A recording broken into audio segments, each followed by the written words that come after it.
Yo, what's up, dude? What's up? Hey, man. How's it going? What's up? Go Redskins. Fuck those guys. Yeah. You guys ready? Uh-huh. Let's do it. What?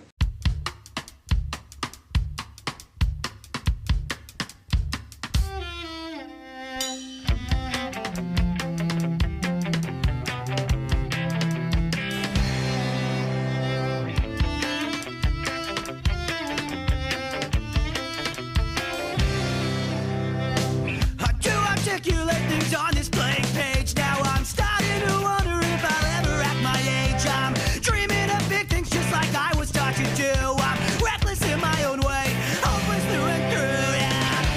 Oh, I still have delusions of grandeur, basking in the glow of being an outsider, getting all the names of all those people I never knew, wishing all the while I could fucking forget about you.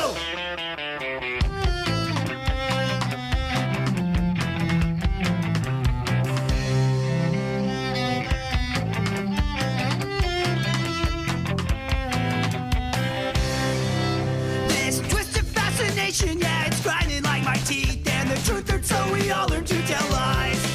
But trees entwined with power lines were all buried underneath. I can't tell who showed their face and who's wearing a disguise. Oh, I still have delusions of grandeur, basking in the glow of being an outsider, getting all the names of all those people I never knew, wishing all the while I could fucking forget about you.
Welcome back to the channel, everyone. Davey Deathray here. Gosh, you missed me yet? It's been, what, like 15 or 16 hours?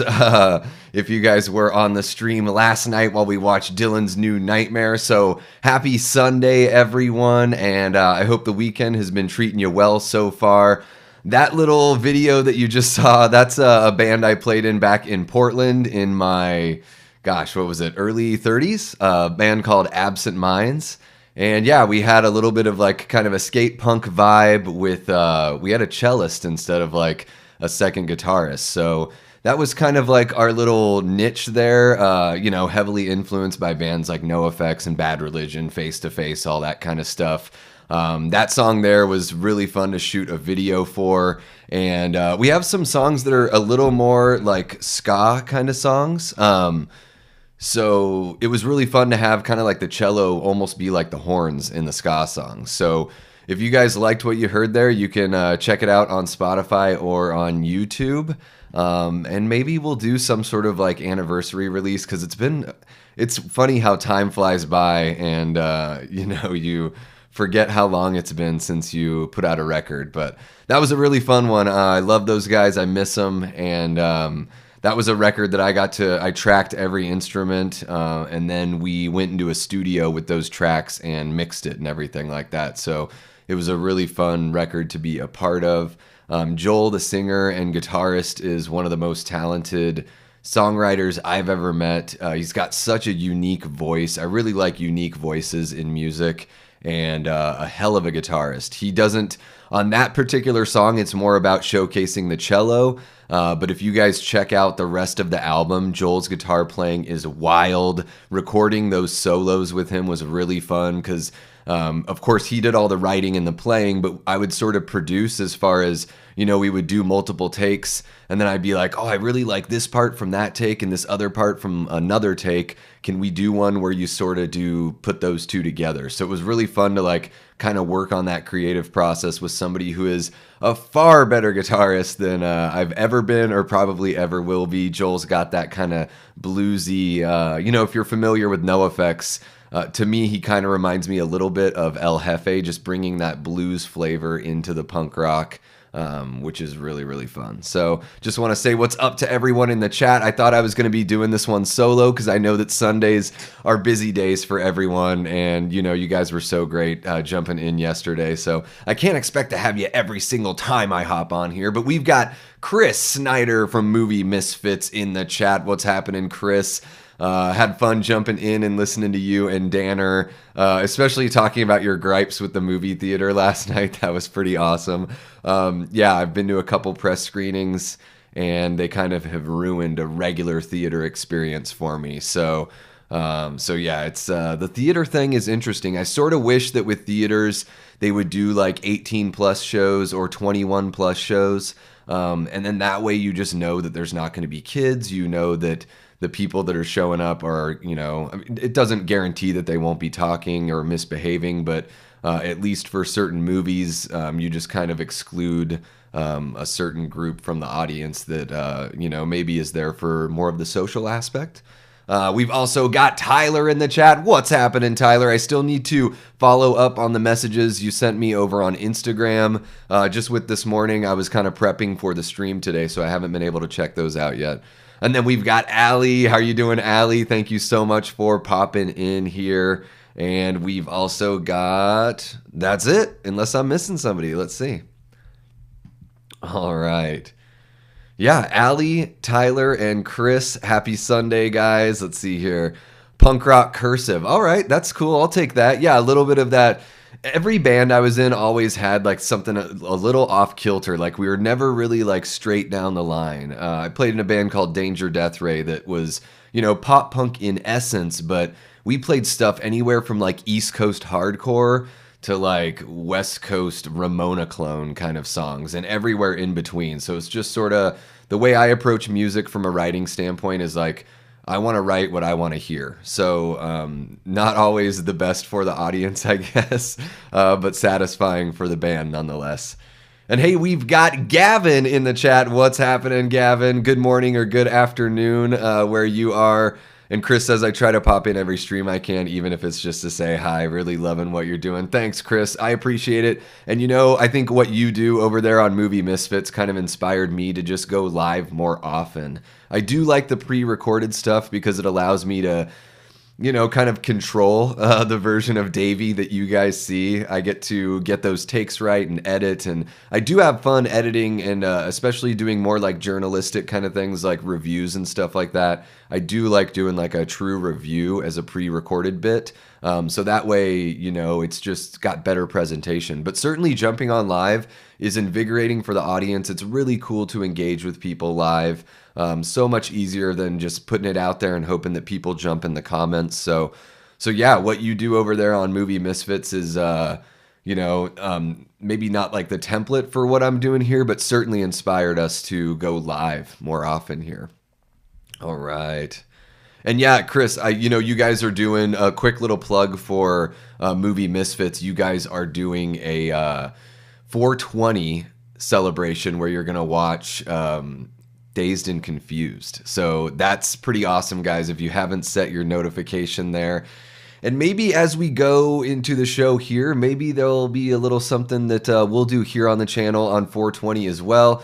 Of course, we're scheduling it so we're not overlapping with what Chris is doing. So yeah, let's just get right into kind of like the roundup of what we've done here on the channel this week so far. And yeah, for all you folks, watching after the fact, let me know in the comments what you think of these kind of like weekend roundup live streams that we do here. I try to pick like a topic that we can discuss and engage in, and also just kind of, quickly cover what we did on the show here over the last week or so. And also, if there's like movie news or trailers, like this last week was kind of bare as far as news and trailers go. So not too much of that, but we do have the trailer for Maxine dropping tomorrow. So I'm excited to check that out and do a reaction. And then who knows, I would guess next weekend, next Sunday, we'll probably talk about that a little bit. So yeah. Yeah, you're right, Gavin. Dazed and Confused does rule. How's it going? Gene is in the chat. What's happened? Gene Whitacombe in the chat. All right. So yeah, this week we finally debuted. This is an idea I've had probably going back to like August or September, right after the channel started. We debuted Movie Date with Davey and Kate, our very first episode. We covered the first Scream movie from 1996. And that idea for that show started out as a pre-recorded show idea. And the more we started doing this, the more I realized how much fun you guys have being in the live chat. And also I thought it was a great opportunity to not only have Kate and I talk with each other about our experiences and our memories with the film and our thoughts on the film, but bring you guys into that conversation. I know I say it all the time here, but YouTube, it's like hanging out with old friends. So it's just like sitting around on the couch and just kind of shooting the shit about something that we love, that we're passionate about. So yeah, we covered that first Scream. You can pop on over and check that episode out if you missed it when it aired. It ran about an hour and a half, which I think is like a pretty decent amount as far as, when you're interacting with the audience and all that kind of stuff. So yeah, and then let's see here. We got a cute little logo there for you that I just wanted to show off. Obviously I took the Movie Date thing from Date Movie and I just swapped him. That's really ridiculous. I like Barks root beer a lot, so I had to put the Barks in there. And, you got popcorn because you got to have popcorn at the movies, right? And then, yeah, so speaking of Movie Date with Davey and Kate, what we did after the episode is we put a poll out there for people to vote on the next episode. Now, originally, the show was going to be once a month because I didn't want to overload, especially with, when we were going to do it as pre-recorded, like once a month, you have to do all that editing and everything. And then shooting the episode takes longer because you want to make sure that you're not putting the ums and ers and editing all that kind of stuff. But now that we're going live and, Kate had a really good time as well, we're going to be doing it every other week. So we'll be putting out a new show every other week. Oh my gosh, we've got Christian in the chat. What's happening, Planet CHH? Love what you do over there on your channel, man. You're a huge inspiration for so many of us here on YouTube. Really awesome to see you in the chat. I hope you can stick around for a few minutes and I don't completely make a mess of myself. Last night Dave dropped in the chat and I was like, oh my God, of course I had the mic muted for the beginning and hopefully Dave wasn't in the chat to see that. Yeah, very surreal moment seeing guys like Dave and guys like Christian jump in the chat. This YouTube community is so supportive, you guys. It's amazing. If you're thinking about starting a channel, I implore you to just go ahead and do it. Put that first video out and, as long as you're talking about something that you're passionate about and you are trying to make each video better, you're going to see support come out of the woodwork from some of the heavy hitters. It seems like every other week, Christian is celebrating a new milestone. So, gosh, it was like 20,000 subs maybe a couple months ago or a few months ago, and I think he's right on the verge of like 23,000. So, YouTube rewards you when you hit those milestones, and certainly a guy like Christian who's, putting out not only the shorts, but regular episodes, covering a lot of physical media, a lot of films that maybe just don't get spoken about very much on YouTube. So really great content creator out there. And Christian, you're in Louisiana, right? I know I live in Arizona, but I just started selling insurance in Louisiana for an agency out there in Lafayette. So, hey man, you have a lot of physical media and a lot of memorabilia. So I don't know if you have any sort of protection for that kind of stuff, but hit me up on the side. If you feel like you don't have enough personal property protection, we want to make sure that if something happens, we got your back. Little plug there for the personal and professional goals, which we'll get to later as well. I want to hear what your guys' goals are and, what you're trying to achieve here in 2024. So yeah, moving along to the poll that we had there for Movie Date with Davey and Kate. We put up 4 movies for our next episode. Friday the 13th, Part 2 from 1981. The Amazing Fletch from 1985 starring Chevy Chase. Beetlejuice from 1988. Am I right on that one? And then 10 Things I Hate About You from 1999. Right now, the clear movie ahead of the curve here on the voting is Friday the 13th, Part 2. So there's the Instagram voting that closed out after 24 hours. So you see it's behind there and Beetlejuice is winning, but then we move over to Twitter where Friday the 13th Part 2 is king. And then also we've got a little YouTube poll. So yeah, you can go over to Twitter and go to the poll on YouTube if you still want to vote and put in your word there. As it sits right now, let's see here. We've got Friday the 13th, Part 2 has 36 total votes. Fletch only has 2, so maybe we're going to have to do an episode just to highlight how amazing Fletch is, because if you guys have not seen Fletch with Chevy Chase, it's arguably his best movie. As far as a movie where it's more about Chevy and less about an ensemble like the vacation films, I would say Fletch is easily his best. It's one of the most rewatchable comedies I've ever seen, and probably the most charming, I think, that Chevy's ever been on screen. So yeah, Friday the 13th Part 2, 36 votes. Fletch, 2 votes. Beetlejuice, 13 votes. And 10 Things I Hate About You, 15 votes. So yeah, Friday Part 2 is looking like the one we'll cover here in another week and a half or so. And let me catch up with you guys here in the chat. Yeah, he is in Louisiana. All right, and Chris says, yeah, the king of the shorts. It's every time I wake up or scroll through YouTube, I've got Christian in my feed on the shorts. It's great.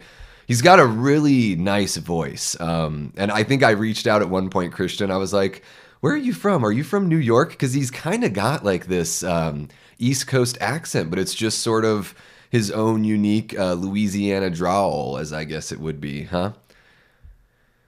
Haru is in the chat. What's happening, Haru? Watching all the way from Japan. That is so awesome. Kate and I were talking about how cool it is that the channel's still so relatively small, right? But to be able to have people watching from all over the world is amazing. It's humbling, it's encouraging, and it's fuel. You know, we use that as fuel to just keep on going and keep on hanging out with you guys.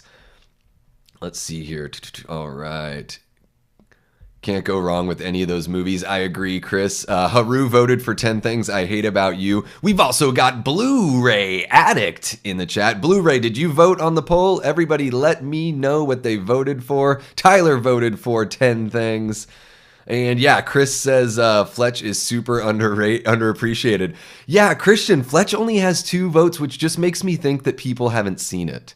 It's one of those Chevy Chase movies that doesn't really get talked about unless you grew up, unless you're about our age and you grew up watching it. It totally gets lost, right? Because Christmas Vacation has that Christmas draw. So people that were born in the 90s and 2000s are watching Christmas Vacation. And then I guess other people know Chevy from that tumultuous run on Community and maybe even just the first Vacation as well. But Fletch is amazing. Fletch Lives is pretty rough, not a good sequel, but John Hamm's Confess Fletch that's on, I think it's Paramount Plus, correct me if I'm wrong out there, but Confess Fletch is really good too. A little more of a subdued Fletch, like not as zany as Chevy, but really not far off. Like, still very funny. I'm not the biggest John Hamm fan necessarily, but he nails that role. And then it's also got, what's her name? Marcia Gay Harden, or Marcia, what is her name? She's an Academy Award winner, I think. And she is really damn good in that movie as well. Yeah, Confess Fletch, well worth your time, especially if you already have Paramount Plus and you can just pop in and watch it. I highly recommend it. Blu-ray, you gotta hop on that Fletch. Dude, Fletch has one of the best theme songs. It's got that, what is it? The bit by bit, one way or another. The songs are amazing. Like, even the instrumentals, written by the same guy that did the Beverly Hills Cop soundtrack. So you got that same kind of like Axel F sort of vibe on the soundtrack. Really catchy songs that just stick in your head. Kate and I, like, seriously, will watch Fletch. And then like a week or two later, we're like, let's watch Fletch again. That's how awesome that movie is. So I highly recommend it. We will cover it sometime on the channel. What we'll do with these polls is we'll kind of rotate through. So the ones that don't make it this time, they'll get pushed to the next poll. So, you know, they'll have another opportunity, excuse me, too much coffee. The D stands for Davey. It's so ridiculous, huh? Even if you've never seen Fletch, vote for Fletch anyways, is what Chris says, and I agree. Gene voted for Friday 2. It's really good. I totally get why people would vote for Friday 2. Gavin just saw Fletch once. He liked it. Definitely have to give it a rewatch. Yeah, it is very quotable. So hilarious. Chevy is just so quick-witted. And what's really cool is those Fletch movies are based on books. There's like a series of, I think, like 10 or 12 books, something like that.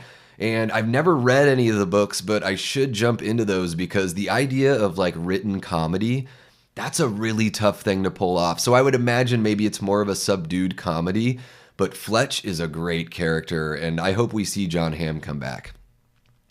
Yeah, you're right, Christian. That soundtrack is every time I start the movie and it's got that. I just want to dance right away. And then that song, how they say bit by bit in the chorus, it's really cool that later on when Fletch is meeting with Tim Matheson's character. What's his name? It's totally slipping me right now. But he even says he's talking about how he has bone cancer. And he says it's going to eat me up bit by bit. And I'm like, oh, he said the thing. He said the thing. Yeah, thank you, Chris, for reminding everyone, myself included. Everyone, if you haven't yet, please hit that like button. Subscribe if you haven't subbed yet. And man, we are just 25 subs away from 500. Guys, a couple weeks ago, we had just hit 400. It felt like it took forever from 300 to 400. And then, you know, Slaughtered Lamb gave us a couple shout outs. I saw that sub, number fly up, and we're just 25 away from a really big milestone here. So one step closer, not only to fun stuff like monetization, which could be cool. I'm interested to see what that whole thing is like, but also being able to do like memberships here. So, if you guys are really into what we're doing, I'd love to set up some things where it's just us and the members hopping on, maybe watching a movie together that we don't share with anyone else, or even just like a Q&A, or gosh, whatever the hell else. I mean, I play music, so maybe I could just pop on here and play some songs for you guys and subject you to that kind of thing. I'm nowhere as good as Christian with his music. His music is incredible. Not only does Christian have a great speaking voice, but I love his singing voice. I kind of get vibes, and I don't know if you're a fan of this band, Christian. And it's not just like the keys and stuff, but it's the quality of your voice, kind of like the character of your voice. Reminds me a little bit of Justin Pierre from Motion City Soundtrack, who, man, I love that band. Motion City is one of those bands where they came out at this time where I was sort of moving away from some of the poppier music and some of like the kind of stuff that was called like emo at the time. And then you look at them and you're like, who are these guys with their wild like fashion hair? But then you listen to their music, and I was wrong to judge them by their fashion hair, because they're a damn good band. Christian says 25 away. You'll get that today. Man, it is, I see the subs kind of trickle in, and every now and then, like you gave me a shout out once on a live stream. I think I just threw a super chat and asked you to do it. I don't know if that's overstepping bounds, but you had given the shout out. A whole bunch of people came over. I know I mentioned before on last night's stream that I watch a lot of sports media on YouTube as well. And I don't know if you guys follow That's Good Sports, but Brandon Perna over at That's Good Sports on New Year's Eve, I threw him a super chat and asked for a shout out. And holy crap, I got like 80 subs that day. It was wild. Like, I mean, he had like 300 some people in the chat, and everyone was just like, whatever Brandon says, you know, like, so again, the support and the encouragement from the YouTube community is amazing. It's what makes me want to come back and keep on doing this stuff and bugging you guys with all these posts and streams. I appreciate that, Chris. He's saying we'll make it happen. And Jean says she likes Beetlejuice. Well, Beetlejuice is great. Yeah, Beetlejuice is a lot of fun. And maybe as we get closer, you know, maybe Beetlejuice will be something that we cover on Movie Date with Davey and Kate as we get closer to the release of the sequel, which is looking really good. I know they didn't give away like any of the story beats really, other than the funeral that you see. But, you know, I'm kind of interested in seeing where the plot will go for Beetlejuice. But it looks great, and Keaton looks awesome. I mean, to have Burton come back just kind of puts you at ease that it's at least going to have the feel and the look of Beetlejuice, the original. You know, if they brought in another director and Tim was just producing, there'd be this question of whether or not it would have the spirit and the feel and the vibe of the original. But I think you can lay that all to rest with Keaton, the way he looks, and with Burton coming back. Thank you so much, Christian. I appreciate you coming by, man. It's amazing to see, you know, the heavy hitters like yourself jump into the chat. So thank you so much. Appreciate you giving the channel a push. And yeah, man, one step closer to 500 subs. And then, you know, from there, it's just about more collaborations, you know, better content here, and more engagement with the people coming in here in the chat. Because as I say on every video, I may be the CEO of the Davey Death Ray channel, but you guys are the shareholders. We can't do it without you. We love you here so much. So thank you for your support. Thank you for getting in on the ground level, and also for reaching out to others and sharing the channel with them. I think one of the great things about YouTube is it doesn't matter, you know, how many people are out there kind of talking about similar content. I feel like there's still sort of like a piece of that pie for every content creator, you know, that's passionate, that wants to get out there and really do something and show that effort, and most of all, connect with the audience. That's what I love the most, is connecting with you guys and making sure we're keeping up on the chat. So things will just keep on getting better and better here. More shows, more collaborations, and in the spirit of that, let's quickly wrap up with what we did yesterday, which was the Dylan's New Nightmare live watch along and commentary. That was amazing. Thank you guys so much for coming out. I really enjoy that fan film. There's so much meat on the bone there, not just the Freddy juiciness, but also there's like some real emotion and drama and tension that gets built that I think will free up the second part of Dylan's New Nightmare to be a little more focused on Dylan versus Freddy and a little more of that horror element, because they've laid the foundation and earned all of that. You know, they've earned the payoff with this first film here. So yeah, I had an awesome time with you guys, sipping on a cream soda, eating some popcorn, and I even took a bite of pizza. And I had the mic muted for about 20 seconds at the beginning of the stream, so that was super fun too. Chris, thank you so much for sharing on the community tab, man. I really, really appreciate it. And Christian, of course, like, you guys are unreal. It's, you know, can't do it without the support of the audience and without the support of the other people in the community that are creating the content. And yeah, I think with YouTube, like I said, there's room for everybody. So, so if you're thinking about making that jump, just go ahead and do it. Happy Sunday, Paul. How's it going, Paul? All the way from Michigan. All right. And Vanderhoff says, I subscribed the second I heard about your channel, went over, checked it out, and boom. That's awesome, man. Thank you so much. A lot of people taking that leap of faith on that sub and then sticking around. So that's really cool to see people enjoying the content.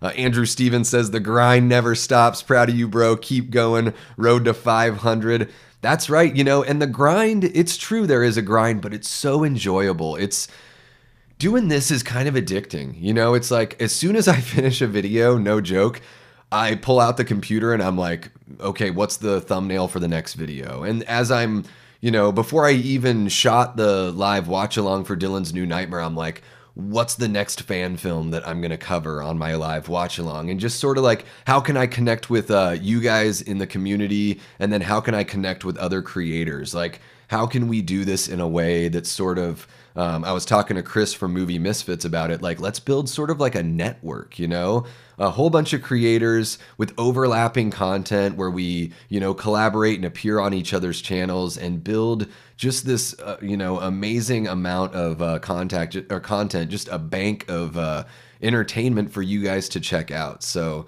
yeah, the grind never stops, but it's a joyful grind, especially when you're doing live and you don't have to edit every little thing and you don't have to, I've said this before too, like when I do my pre-recorded stuff, I say not such nice things about and to myself in between takes when I mess up. So Chris, I think you can relate to that on those pre-recorded videos, you know? And my wife has to come in and be like, are you okay? Because we're all worried about you. Oh, yeah, it is awesome. Yes, Chris, you're right. It's so cool to see. I mean, all you guys, like, especially, you know, seeing Andrew, who's a mod on a few of the channels that I pop into, it's really cool to see, you know, all these people just sort of, you know, stumble into the chat and hang out and keep on coming back. I think at some point, I wasn't watching the analytics last night during the live watch along, but Kate had told me that at one point there were like 17 people watching all at once, which is huge for us here. I mean, I don't take any of this stuff for granted, guys.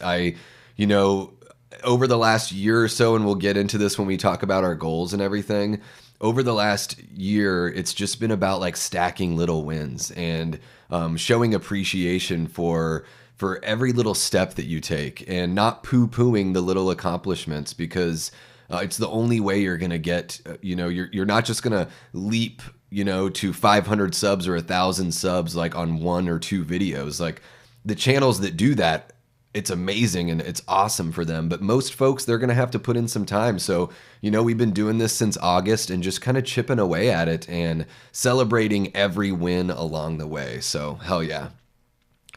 Yeah, Chris says, I say not so nice things about myself on and off screen pretty much daily. Yeah, man, sometimes your brain can be like your worst enemy, right? Sometimes the devil on your shoulder is doing all the work while the angel just takes a nap, right?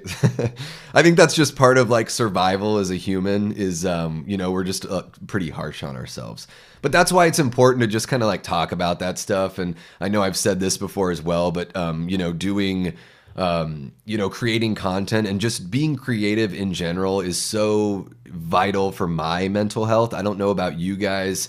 You know, let me know in the comments if you find that being creative, and I mean like not even just like content creation. I know Tyler, you do 3D work and visual effects, but even if it's just like, you know, crafting something at home or baking or cooking, like, you know, when you're really excited to like try a new dish or just try to put something together, or even if it's just like decorating a room or cleaning out a space so you can enjoy your movies or enjoy a comic book. It's like being creative and, you know, doing is just so vital for mental health. And I think it's an important thing to remember and something we should all talk about. I know they do like mental health awareness week and day and all that kind of stuff, and that's cool, but I think it's something that like, you know, we should be checking in with ourselves and our loved ones, you know, as often as we feel like we need to, and we should be able to talk about these things in the open.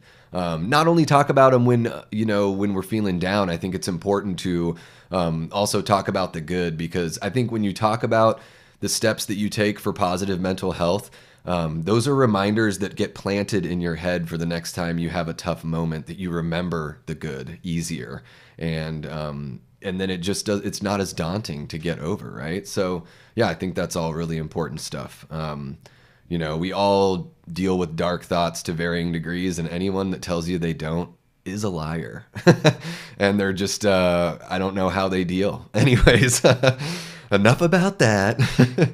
Yeah, Chris says 17 at once is great. Yeah, especially when, not even 500 subs. I think it's pretty awesome. Yeah, I'm very encouraged by that for sure.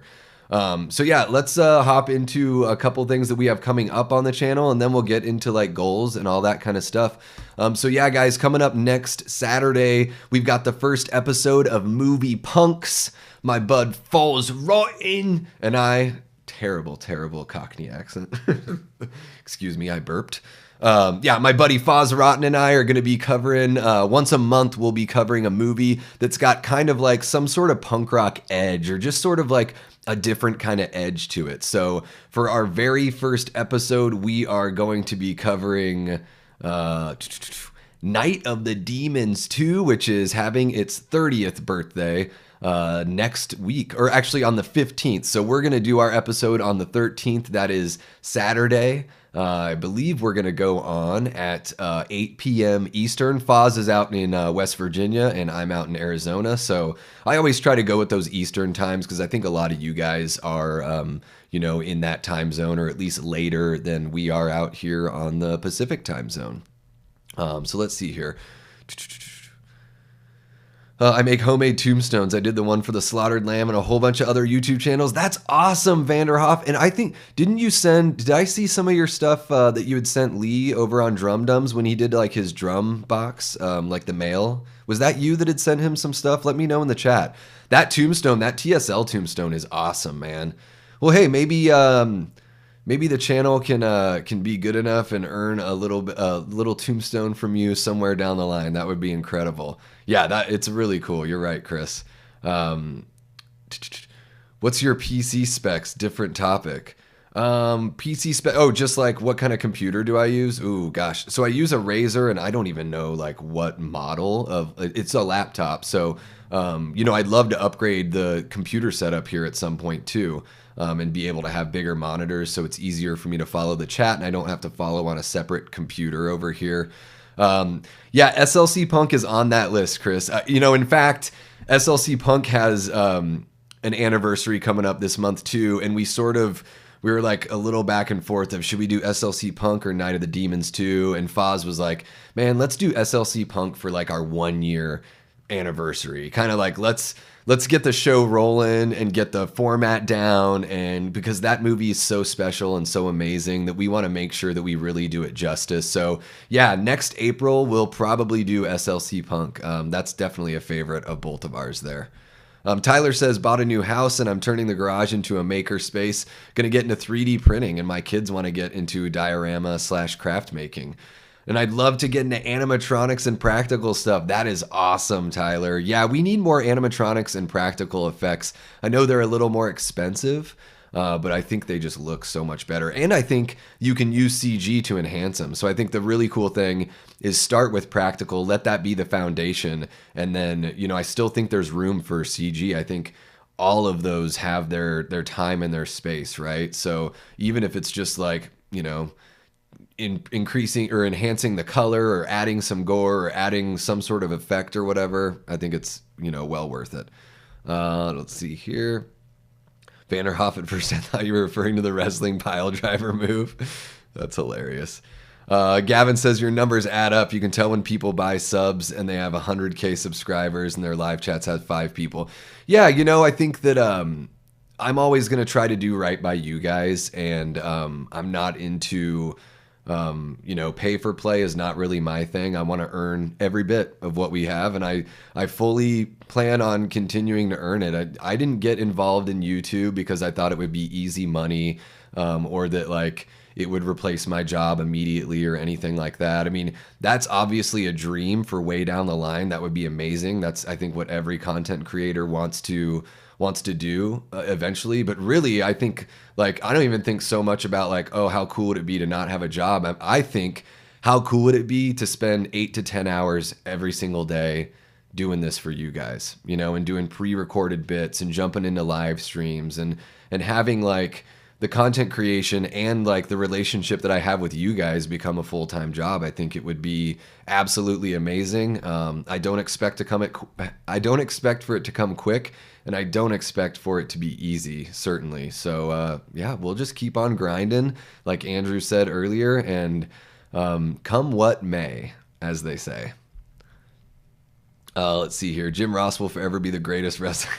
All right, so you guys are talking wrestler. I know everyone's got WrestleMania on the brain. I did like wrestling. You know, when I was a little kid, I was into wrestling. But I was born in '82, so like my wrestlers were like even by the time that Ultimate Warrior came around, like in the early '90s, when or like '90, '91 when he popped off, I was sort of like, I don't like his neon colors. I was more of like a Hogan, Bret the Hitman Hart, Junkyard Dog, Hacksaw Jim Duggan, you know, like that kind of like Andre the Giant. Like I kind of liked that sort of stuff. And I actually went to a WWF event back at the Capitol Center. My family was living in Annapolis, Maryland in 1990. My dad was a commander in the Coast Guard, so we moved around a little bit. That's how we ended up in Alaska. But we were in Annapolis in '90, and we went to the Capitol Center to. I actually saw Bret the Hitman Hart wrestle at that event. He wrestled Mr. Perfect, I believe, and I think he won that match. Fun fact, that's Matthew Lillard's favorite movie that he's done. Well, I can't wait, Chris, to meet Matthew. Kate and I are going to go to Mad Monster this year, of course, and really looking forward to meeting Matthew and Skeet. And that'll be great to tell him how much love. Like, I think that's my favorite performance of him. I mean, don't get me wrong. I absolutely love Scream. And I think he's really good. And everything he does, I think he brings it. 13 Ghosts, he's really fun in that one. Very fun and flamboyant in Hackers as well. And even though he's got like a small part in Five Nights at Freddy's, it was really cool to see him kind of on the other side of a Scooby-Doo story because, you know, he did those Scooby-Doo movies. So I can't wait to talk to him about SLC Punk. That was a movie that, you know, when I heard of it coming out as a kid, you know, I was in high school and like I would read about it because I grew up loving punk rock. So it was one of those movies I had to wait for because in my tiny town, there was no way it was coming to the theater. So I had to wait for it to pop out on VHS and grabbed a copy right away and then bought it on DVD and all that kind of stuff. And yeah, that movie... it's not a movie that works for you, you know, only works for people that are into punk rock. It is a great, you know, dramatic movie, but also a movie that's got a lot of funny moments. It really like plays with the tone in a way that is really fun and certainly for the most part lighthearted, but there's some really heavy moments in SLC Punk and they work really well. I think that's his best performance as far as like the range that he shows. It's amazing. It's got a great soundtrack, awesome ensemble cast. You have a Jason Segel that everyone knows from How I Met Your Mother and some of the Judd Apatow movies, and he is amazing. Oh, you know him from Freaks and Geeks, of course, as well. And this was probably right after Freaks and Geeks, you know, maybe a year or two after, because he's still so young looking. He plays like the nerdy guy that is very punk rock. It's really cool. Let's see here. I want to catch up on the chat here, you guys. When I first popped in here, it was like just me, and I was like, all right, well, this one will be a quick one because I'll just be talking to myself. But you guys have excuse me, you guys have blown me away with your support here in the chat. I'm getting so excited that I'm breathing in my spit. All right. You sent Lee, Pizzowl, CHH, Frightfully Forgotten, the Lost River Drive-In, made them all custom tombstones. Yeah, and I have to check out Frightfully Forgotten. I have not checked out that channel yet. Sometimes these, for whatever reason, they totally, you know, go under the radar. But I love Lost River Drive-In. Nick over there, he's got a great voice. His opinions and my opinions match up for the most part. So I really like checking out his content, especially if he's talking about a movie I've never seen, you know, because we have similar tastes. So if he's talking about something I've never seen, it's like, oh, well, shit, I got to check this out. Davey, if you display my tombstone somewhere in your background, I will get a hold of you on Instagram. That would be awesome, man. Of course. Yeah, we've got space here. So, you know, I love where my Jaws thing is at, but that would be a perfect spot to put a tombstone, right? And it's just hanging out right there, and we can find another spot for the Jaws. And, you know, like a lot of other channels, I'm sure we'll see this background kind of change. If you guys have been here throughout the course of the channel, or if you go back to the older videos, you know, you'll see that I've already moved a few pieces around, and there's been a bit of an evolution here as far as the background goes. Yeah, Chris, empty subs are just You know, who needs them, right? I'd rather have, and I felt this way when I was doing music, I would tell people, I'd rather have fewer people in the audience or fewer fans, but have them be more passionate, right? Like you see, you know, bands that sell millions of records, but it's like, how many of those people just listen to like a song or two off the record? Like, and similar, you know, on the audience side of things, like the bands that I listen to, I want to listen to the record front to back and have every track be a banger. And I found that in punk rock, whereas I didn't find it as much in pop music. And there are certainly some pop bands that I really love. I just didn't, you know, I think in the world of pop, it's a little bit tougher to find like true quality that stands the test of time. Let's see here. Haven't watched wrestling in years, but I used to love it back in the day. Yeah, it's a big one here. This WrestleMania, I'm seeing it all over my socials. Gene, I am on Facebook. Yeah, you can look me up. If you look up Davey Deathray, I should pop up. My last name is Conway, my given name, so you can look me up under Davey or David Conway there as well. Oh, Tyler says Suburban Commando. Yeah, I rented that one as a kid. Yeah. I was frozen today.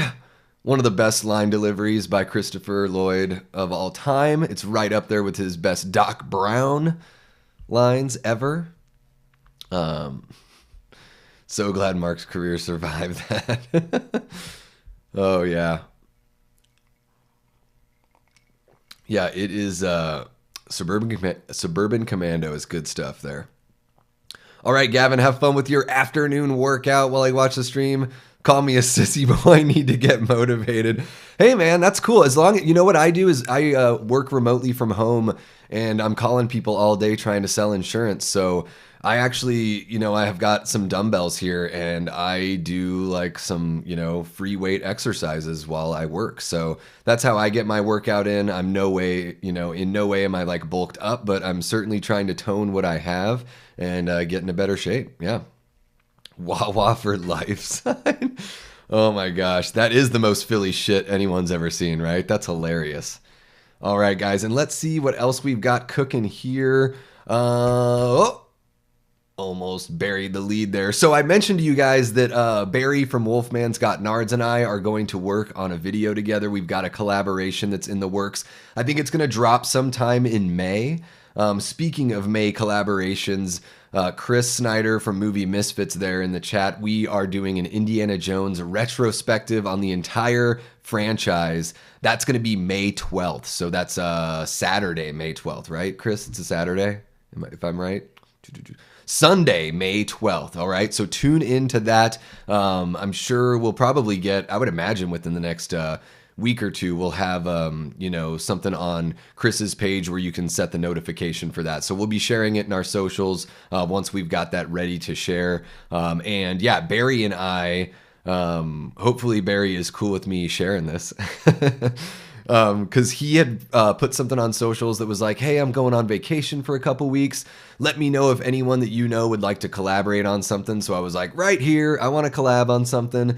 And I told him, you know, of course, like everyone else, I like Halloween and all that stuff. But my other areas of expertise are Evil Dead and the George Romero zombie movies there. We got Dawn of the Dead. I also have another Dawn of the Dead poster over there that you guys can't see. I absolutely adore George Romero's zombie films a whole hell of a lot. So Barry was like, hey, well, how about we do this together?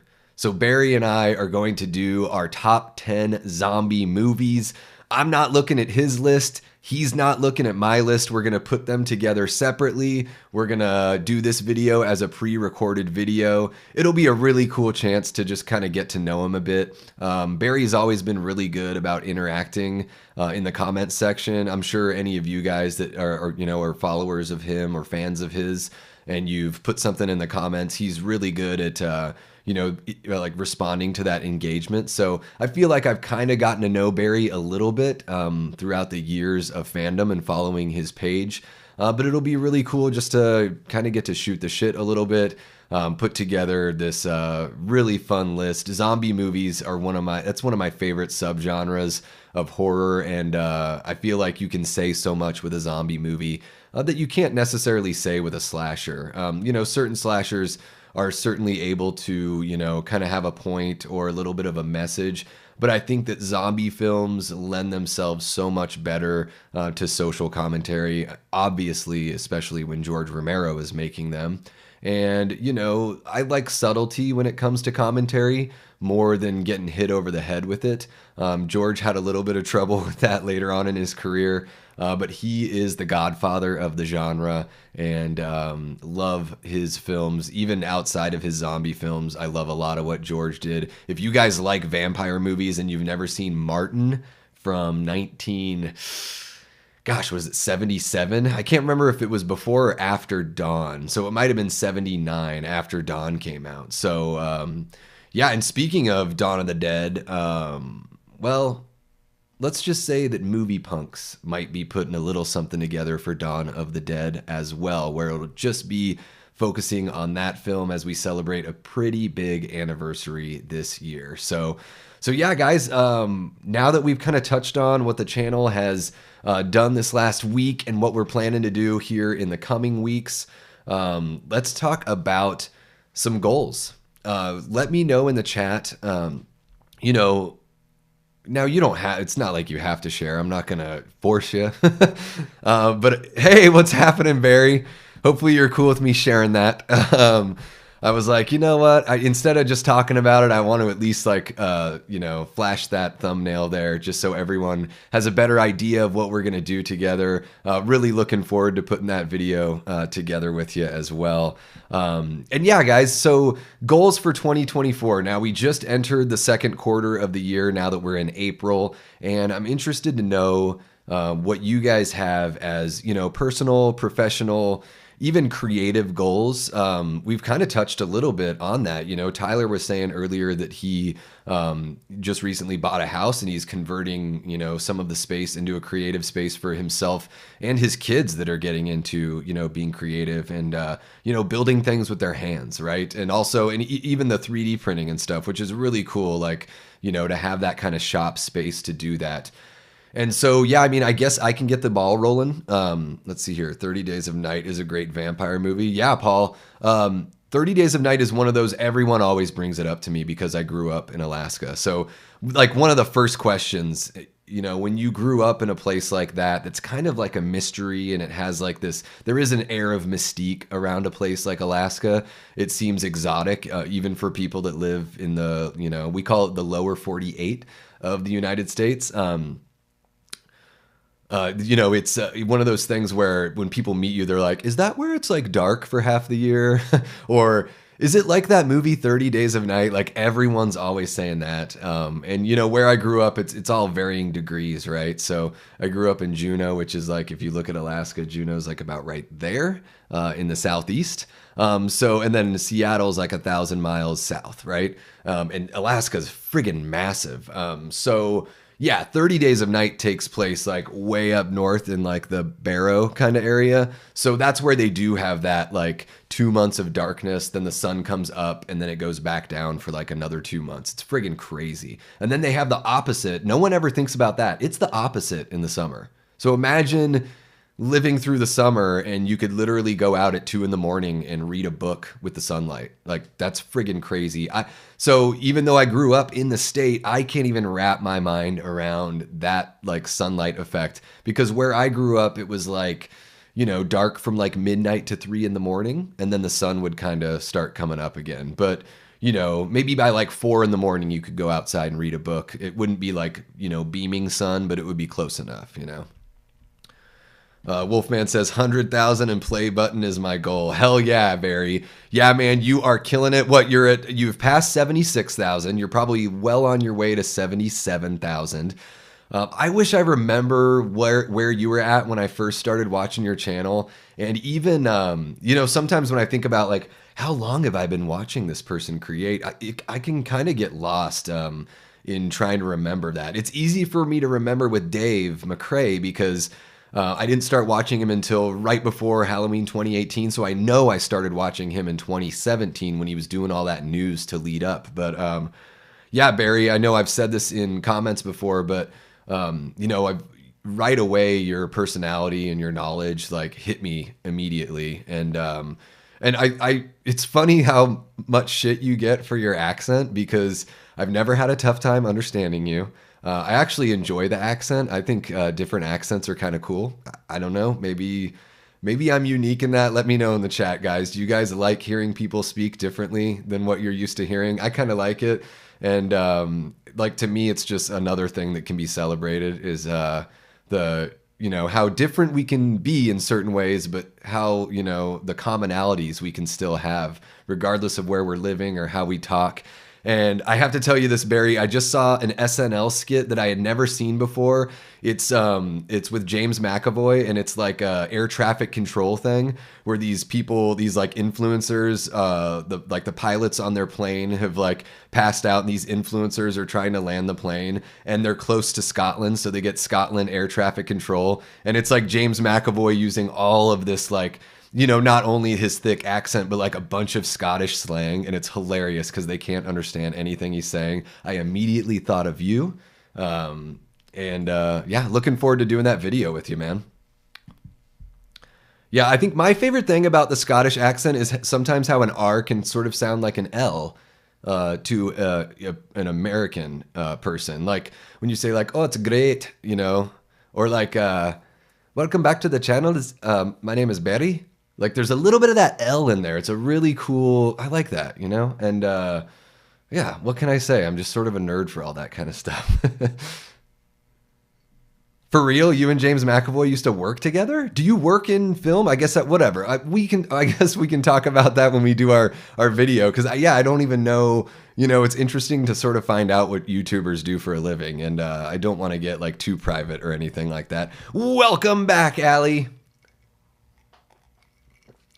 Tyler's been sitting on his TMNT 1990 fan film aspirations. Okay. Yeah, TMNT 90 is amazing. It's a movie like RoboCop for me that gets better every time I watch it. It ages so incredibly well. I still think that TMNT 90 is the best, you know, on screen, whether it's live action or CG. I think it's the best TMNT movie.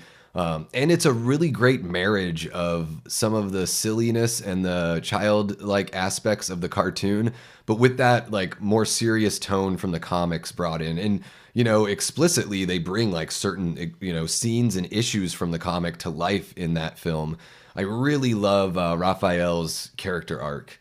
I'm getting goosebumps now just thinking about it. Like when Splinter is telling Raphael that unlike his brothers, he chooses to suffer silently, and Raph is like crying. I mean, I relate so much with Raph right there in that moment that when I watch that movie, it kind of makes me tear up a little bit. It's pretty wild. So yeah, Allie, what are your goals for 2024?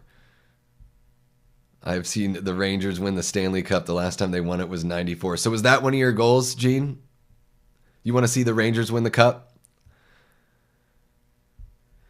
Barry, thank you so much for dropping by, especially on your vacation, man. I really appreciate you, you know, coming in and saying what's up and hanging out for a bit, and appreciate your family being understanding and let you, you know, dip in and do that as well. It looks like you guys are having a great time. Your wife and you have done such a great job, you know, with your kids. They seem so appreciative of everything you guys are doing for them, and it just looks like you guys are having a blast out there in Spain. So I wish you a great rest of your time out there, and we'll talk soon, man. Take care. Okay, guys, so I will get into some of my goals here, and then please feel free to keep on jumping into the chat here and letting me know what you guys want to do in 2024. So my goals for the channel, some of them have already kind of come to fruition. You know, one of the big ones here is obviously reaching 500 subs. Like, I want to do that before the end of the month. Would be ideal to hit 500 subs before the end of the month. And ideally, I would like to be at 1,000 subs at least by the end of the year, 2024. I'd like to hit that 1,000 sub mark. So we're going to keep on, you know, busting our butts here and making sure we can do everything to make that happen. Part of that is keeping these collaborations going, and also, finding new ways to collaborate with YouTubers, whether it's going on their channel or bringing them over here. The Movie Punks is going to be on the Davey Death Ray channel. And then, Chris Snyder and I, our Indiana Jones retrospective will be on his channel. And maybe we'll put something together, other than that. I think it would be really fun to keep on doing stuff with Chris there. So, he's very busy with his channel. So even if it's like we're doing something every few months, like, whatever it is, like I was talking about last week, kind of like building a frequency of collaborations and shows that just sort of rotate through. So Kate and I will be doing Movie Date with Davey and Kate every other week. So we're going to keep that going and keep that engagement going with you guys with the polls, so you guys can vote on which films we cover. And again, if you guys haven't caught that, the idea of that show is to cover a movie that Kate and I are both really familiar with. So that's why we're picking movies that fit that specific mold. So, and then, other collaborations that I have in the works right now. I think I may have mentioned something about it last week, but I reached out to Lee from Drum Dums and Nick over at the Lost River Drive-In. And, we're coming up on the 15th anniversary of Rob Zombie's Halloween 2. So that's coming up in August. I reached out to those guys. I wanted to get ahead of the curve on that one. Because I didn't know if they were already planning on doing some sort of celebration of the 15th anniversary. So I just wanted to reach out. I know we're months away, 4 months away here, but I was like, hey guys, are you interested in just hopping on a stream? Like, we could go live, we could go pre-recorded, whatever you guys want to do.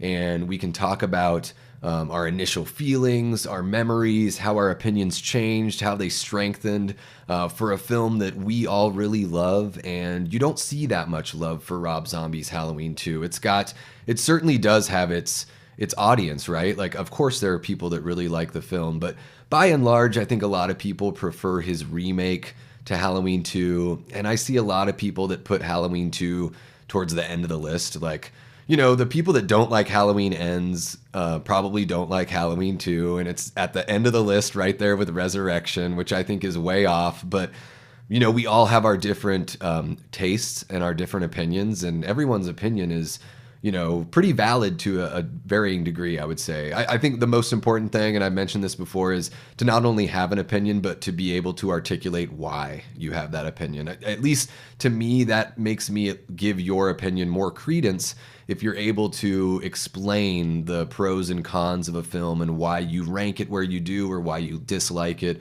or like it. But if you just say something like Halloween Ends was shit because Michael was hardly in it, I don't think that's enough. That's not going to convince me because there's a whole bunch of good in Halloween Ends that you're completely, like, you're not even acknowledging. If you think the film looks ugly or hate the music or so, like, at least that's a little bit more meat on the bone there with that kind of opinion. But yeah, I do see that Rob Zombie's Halloween 2 is usually at the back end of folks' lists. And I was actually surprised the first time I watched it because I really didn't like his remake, other than a few moments. So when I saw his Halloween 2, I was like, man, everyone says this is the shitty one? Like, I think that this is one of the more daring interpretations of the character of Michael Myers, and we're actually seeing like a character study here, not only of Michael, but of what happens to Laurie. And he explored the reverberations of trauma long before it became a thing in horror, and even became a thing, like, I feel like in society, like, we talk a lot about trauma now. It seems like ever since, like, Trump was president, like, people just want to talk about trauma. So, right around that time, for whatever reason, it seems like something that everyone is talking about, and people want to out-victim one another. But yeah, I feel like Rob Zombie's Halloween 2 did such a great job of exploring those things, and yeah, it just took chances. Like, in a series where you've got all these movies, I like when chances are taken. It doesn't always mean it's gonna, resonate with me. If you guys watch my Friday the 13th franchise ranking, you'll see that some of the movies that took chances were at the lower end because those chances didn't really work for me. Like, I love The Evil Dead. I don't necessarily need to see The Evil Dead crossing over with Friday the 13th. So Jason Goes to Hell, to me, even though it took chances, you know, it doesn't really push the needle to rank it higher in my ranking. Although it did beat out at least two of the movies, maybe one. I think two of them. I think it beat out Jason X and Jason Takes Manhattan. But yeah, so look forward to like mid-August. There's going to be a 15th anniversary celebration with myself, Lee from Drum Dums, and Nick from the Lost River Drive-In. At least those are the plans right now. Of course, plans can always change, but we'll keep you guys updated as that develops, and I'm really looking forward to that for sure. What's happening? We got MAGA Cat in the chat. MAGA, thank you so much for coming out and jumping into the chat, man. It's so cool seeing people that I interact with on other folks' live streams come in here. You'll recognize some similar names in there, and really happy I could connect with you over on Insta. Always love seeing you in the chat there, and really cool to have you here along for the ride. All right, and let's see what you guys have for some goals. So Allie says, I guess my 2024 goal is to declutter every room and closet in my house. That's a great goal, Allie. I know you're laughing and just kind of being like, that's an awesome goal. See, these are the things that I'm talking about, like little wins. And watch, if you start doing that, you're going to realize it's going to give you a hunger to accomplish more, right? So what you do is you just start with one room or start with one closet. Like, you know, and you're going to be like, oh, this is so much, like, I actually want to spend time in here, right? You're going to find that you're getting rid of things that you don't need, or you're just organizing better. And then maybe it's going to be like, hey, now that I've got this free space, I can actually turn this space into something, turn it into a spot where I can put a nice chair and a blanket and curl up with my book. Or if you're somebody like me, somewhere where you can curl up with your Nintendo Switch and play some Castlevania. Paul says, I'd like to catch a northern pike this year. I haven't caught one of those in over 10 years. Is a northern pike a fish, I would imagine? I don't know much about lake fishing, Paul, because I grew up next to the ocean. So you'll have to let me know, because I'm more familiar with like halibut and salmon and king crab and stuff like that. So yeah, I would imagine a northern pike is a fish. Gavin says, kind of a lame goal, but I'm trying to watch and review 200 movies this year on Letterboxd. Not a lame goal at all, Gavin. Hey, we're not here to like judge each other on what the goals are, right? It's to share, it's to be encouraged and find some fuel to light that fire. And also, you know, maybe it can kind of turn into a little bit of an accountability. Like, you know, let's check in like once a month when we do these lives. Let's see how everyone's doing on their goals. And I don't know, maybe it sounds cheesy and hokey, but I think we can be there, you know, to just kind of like push each other in a friendly, you know, gentle way to, you know, to accomplish those things. And come New Year's Eve this year, we can celebrate and look back and see everything we did and that we didn't just exist. Like, it's so easy in life just to get caught up existing and doing the things you have to do. And it's certainly important to do the things you have to do. But it is really cool to check some things off the list. It makes everyone feel good, right? Like, checking stuff off the list feels good. And you want to really step up your movie knowledge in preparation for creating your own film. Well, hey, Gavin, no better way to increase your film knowledge than to watch movies and take notes. You know, I'm not a filmmaker myself, and I've never even worked on a film, but I feel like watching movies, paying attention, you know, talking to filmmakers, I feel like it's made me a smarter audience member. And I'm not saying that to like toot my own horn, but it's a process you're never finished with, right? You always want to refine your taste, or at least refine your knowledge and your education. So when you're watching a movie, you understand what works for you and why it works or why it doesn't work. And you kind of whittle down like what you're looking for in a film. It also helps that I have a brother that works in the industry doing visual effects. So even though he's on the visual effects side, I do get a really good kind of sense of how these productions go, why certain productions struggle and why feet feel like they're dragged on certain movies and all that kind of stuff. So it gives you a totally different perspective and appreciation for filmmaking. But yeah, I don't think that's a crappy goal at all, or lame goal or at all. I think that's awesome. And Gavin says the original Halloween 2 is one of my least favorites. You love Rob Zombies. Yeah, I really like that the original Halloween 2 takes place the very same night. But the more and more I watch it, there's a lot of downtime of just like Laurie dragging herself around through the hallways and Michael walking around.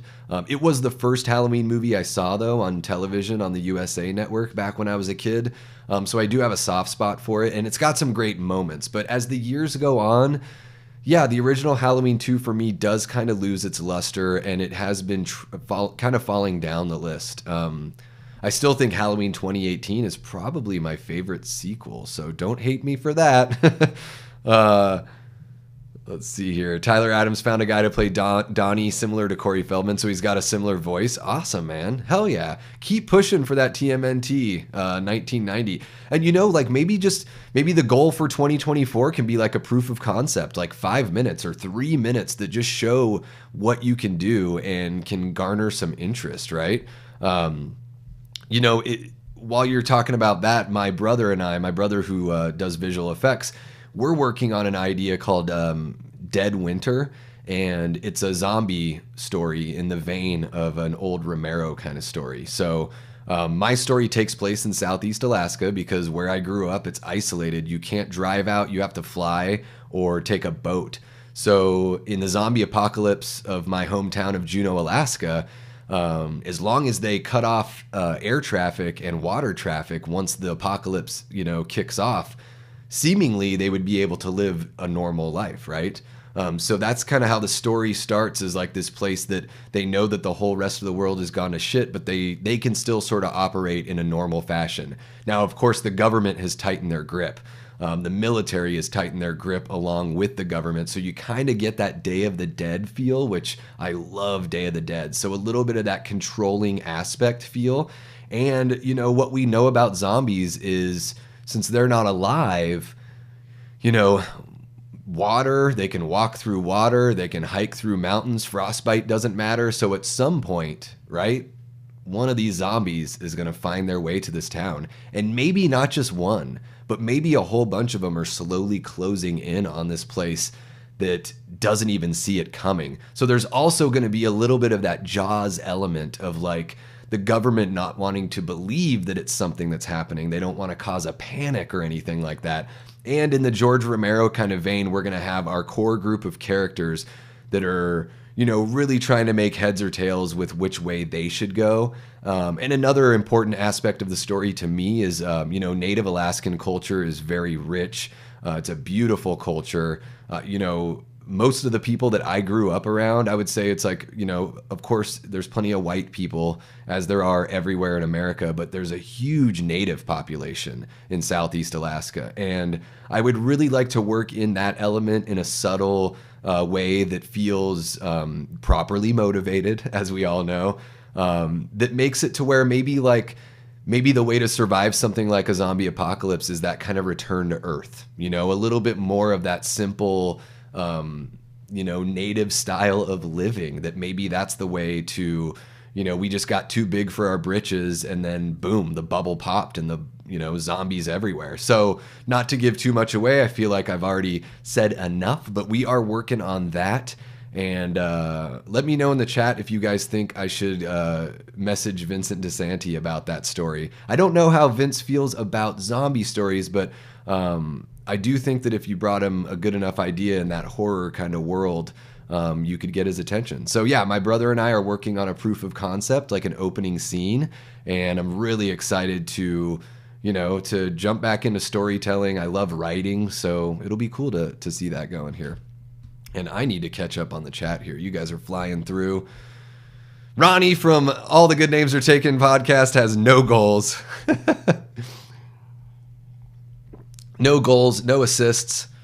Gene Winnacombe, I don't like either one of Rob Zombie's Halloween movies. I know he did his thing, but I just didn't like them. And that's fair, Gene. Yeah, you don't have to like them. I think it's, that's the fun thing, it's just sort of the discussion. And Gavin says Rob Zombie's H2 did Trauma way better than the new trilogy. I think that argument is definitely a good argument to be had for sure. I think like with the new movies that maybe we just heard too much about it when Jamie Lee Curtis was doing her press for the film, because I think that sort of bled over into the film watching experience, And yeah. Let's see here. Paul doesn't. His issue is the robotic walk, so not a fan of the Dick Warlock walk. And let's see here. Ronnie, I thought one of the goals that you guys have is to bring me on the show, right? I want to come on the show, edit. And really, that's what I really want to do on the show is I can't wait for my moment where I get to say edit. I'm like, ooh, it's going to be great. I don't know. Your guys' shows, they crack me up. And sometimes when you say edit, like right before or right after something, maybe that gets like the biggest laugh sometimes. I don't know. I just watched your summer rental review last night before hitting the sack. So you were the lullaby that ended up putting me to sleep shortly thereafter. Vanderhoff has been a diehard New York Rangers fan since '79. I was at the parade in '94. Okay, so Gene and Vanderhoff are rooting their goal. Their goal is for a New York Rangers Stanley Cup. And Paul says, yes, Davey, pike is one of the largest freshwater predator fish. All right. Yeah, I'm so dumb when it comes to lake fish. I'm sorry, Paul. I'm just an ignoramus when it comes to that. Tyler is talking more about decluttering there. Allie's saying hi to Ronnie. All right. And Mud, you're already at 68. You're going to hit 200, bud. Just keep the pedal to the metal on that one. You'll hit 200 films in no time. Oh, you're going to watch Fletch today? Dude, I hope you have a good time. I adore Fletch. To me, it is one of the greatest comedies of all time. And I'm a huge comedy guy. It's something I haven't really been able to dive into too much here on the channel. The horror content just sort of, sells a little bit better and moves a little bit better on YouTube, but I friggin' love Fletch. I just think, joke for as far as joke per minute in that movie, it's so saturated. Caddyshack is another one with Chevy that's really saturated with humor. Really good shit. And so Tyler's got a few different story ideas, different scales that revolve around Raph. Yeah, I think that's what it's all about, man. It's all about just get that first step, prove that concept, get other people invigorated and excited, and then you'll have some help putting it all together, right? And you can still be the one that's steering the ship. Was it really cold where you grew up, Davey? I watched True Detective Season 4 and there was so much snow. It looked so cold. Yeah, and I don't know where that takes place. I don't know if they use a real town's name, but it looks like it probably takes place up north. So yeah, of course, the further north you go, not only the colder it's going to be, but also you're going to deal with more of that darkness in the winter and then light in the summer. So yeah, where I grew up, in the dead of winter, if it snowed and then the skies cleared up, it could get I think -15 is probably the lowest it ever got, but that wasn't normal. Juneau is a really cloudy place and a really rainy kind of atmosphere. It's a temperate rainforest. So most of the time, I'd say probably about 15 to 20 degrees is probably the coldest you're getting in the winter. Maybe it drops down to 10 at night or something like that. But yeah, sometimes there's wet snow and as soon as it hits the ground, it just melts. A whole lot of rain, 300 days of precipitation. So cold in the winter, not uncommon for it to be this time of year, April, 45 degrees and rainy, or it could be sunny and be 60 to 65, and then May is usually the nicest month. You usually have the biggest break from the rain in May. And the summer that I turned 21, so that was back in 2003, I was working at a helicopter tour company. So I would help people get on the helicopters and make sure they were all buckled in and safe and all that stuff. And there was a stretch where it was 75 to 80 for 2 weeks, which is the biggest stretch in Juneau history of weather that nice. So yeah, it can get really nice there and yeah, really cold for sure. Not as cold as places like Anchorage and Fairbanks, man. Fairbanks gets really cold.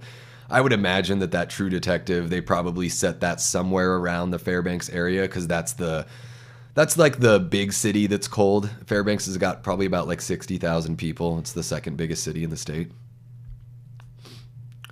Gavin, oh my God, don't get me started on JLC's annoying press runs.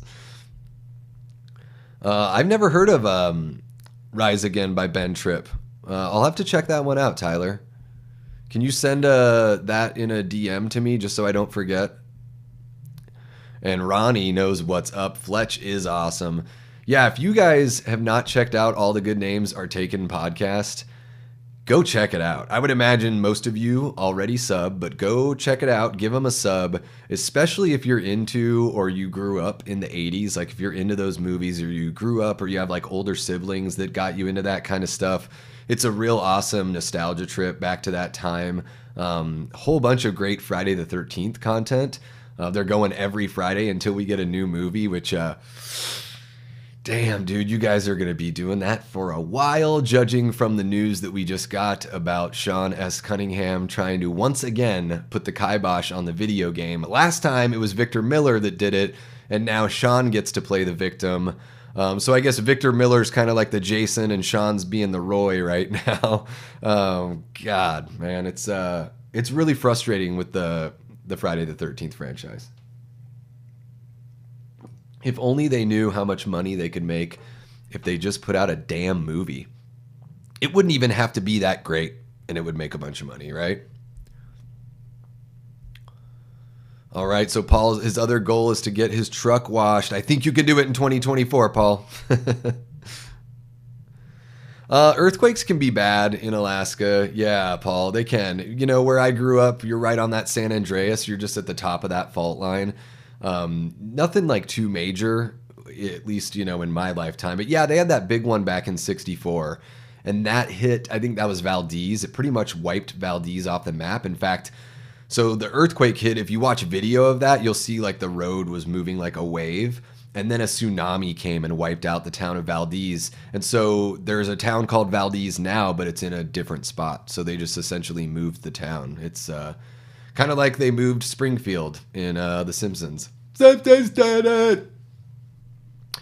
So yeah, there was, what other goal was I going to mention? Gosh, I don't know. I guess professionally, since I sell insurance and I just recently started working with an agency out in Louisiana, you know, I would like to just continue to grow and, you know, become a better advisor. You know, it's easy to just call myself like a salesman or whatever, but really it's about, you know, getting to know the product, getting to know how important coverage is for people, being able to articulate that, and not necessarily just be a better salesman, but be able to advise people to gain their trust and show them that you've got their back. You know, insurance is something that a lot of people don't want to spend money on, and a lot of people have like sort of negative feelings towards, but it's also something that, like, if you're ever in that situation where you need it, like, you'd be so happy to have it and so incredible. Like it could possibly impact your life for the rest of your life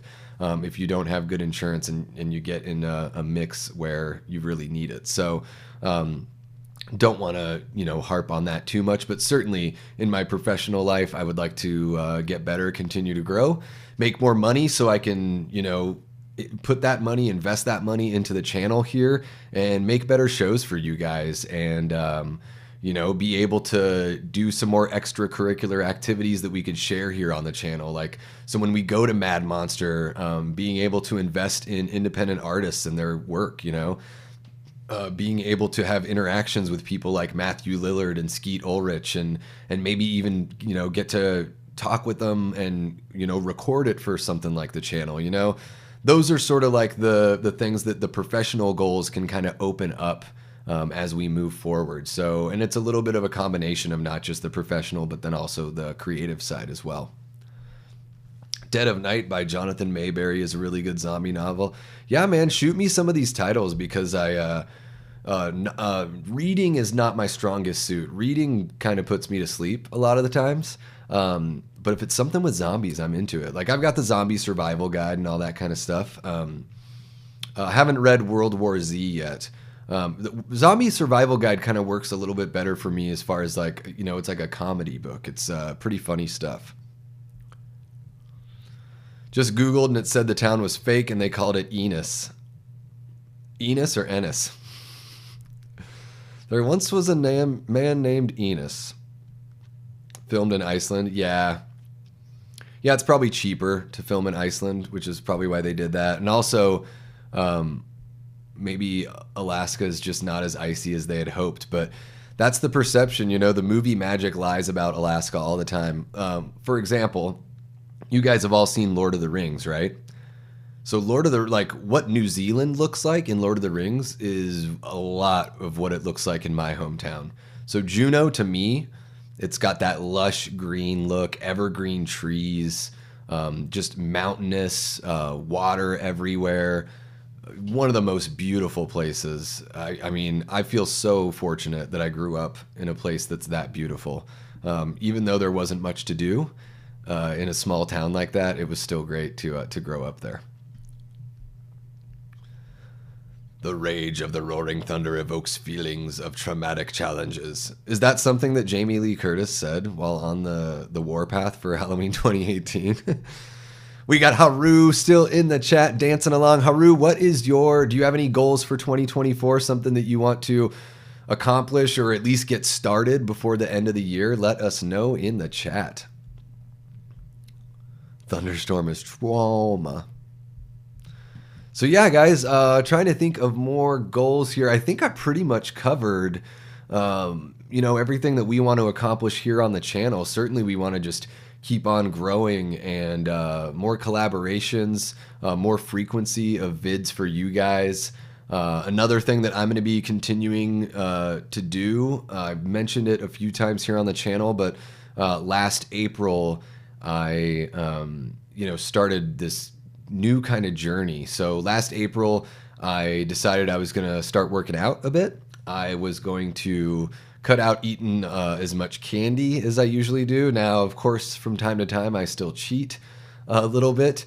And then, because I just wanted to lose some poundage. I was sitting at about 215, and I'm about 6 feet tall. So, like, if you're 6 feet tall and you're 215, but you're not, like, built, muscle-wise, then I just felt like I was getting a little too comfortable with life and a little too lazy. And also, my wife is, Kate's in incredible shape. She does yoga multiple times a week. She has looked amazing ever since the day I met her, and that was 9+ years ago. So there's certainly motivation there to, to not want to feel like she's so incredibly out of my league, and also just to get healthier so I can be healthy as the years go on and stick around for as long as possible and get as much time here in this life as I can. And then, in July, I decided to become an associate producer on It's Me Billy Chapter 2, and also decided to start the channel. So that was another transformation. And then in October, I stopped drinking. Now, a few times since October, whether it's like a holiday or something, like I might, have a glass of wine or like a cocktail or something like that. To me, it wasn't so much about like I can't ever drink a sip of alcohol again. Although I think I went about like 100 days without a sip of alcohol. To me, it was like I need to get this under control. I can't use drinking as a regular everyday activity. I can't come home from work and have a cocktail with dinner because it was sucking all my motivation out. And it was preventing me from being as active as I wanted to be on the channel. And I think for years before that, it prevented me from actually taking the leap and starting the channel to begin with, because this is something I've been wanting to do since, maybe 08, 09, wanting to do a YouTube channel. And for no good reason, I just never did. So that's why we're like hitting the ground running here and wanting to build this thing up as best we can. And Haru says, just making money and count each day with joy. That is beautiful. Yeah, I think, putting away that money so you can do the things that you want to do. And yeah, I think you bring up another good point there, Haru, which is, to wake up every day thankful. Thankful that you've got another day. Thankful that you've got people in your life that are there for you. And looking forward to what you can do with the coming days ahead of you. Yeah, evil monsterism. So Paul has a weakness for Reese's Cups and Hershey's chocolate. I've got a weakness for things like Sweet Tarts and Mike and Ike's. And I know I'll have like a soda or something on the live watch-alongs. Usually like I'll split the soda with Kate, and I get a bottled soda that has the actual sugar in it and not the high fructose corn syrup. Try to stay away from that stuff if I can. Yeah, like I was saying about the drinking, so it's not like so much about just never doing it again. It's about like, well, if there's something to celebrate, one drink to celebrate, that's cool.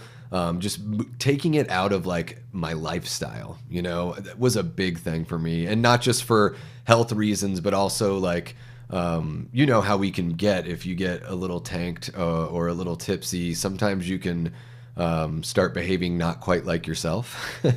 And, you know, once your best friend tells you a handful of times that they'd really not like to see you behave that way, at some point you have to realize like you could lose your best friend if you don't, you know, adjust some of those behaviors. So Kate was really sweet about letting me know that. And it got to the point where enough was enough, and you kind of need to reach that point for yourself, hopefully before you lose people or a person that's important to you.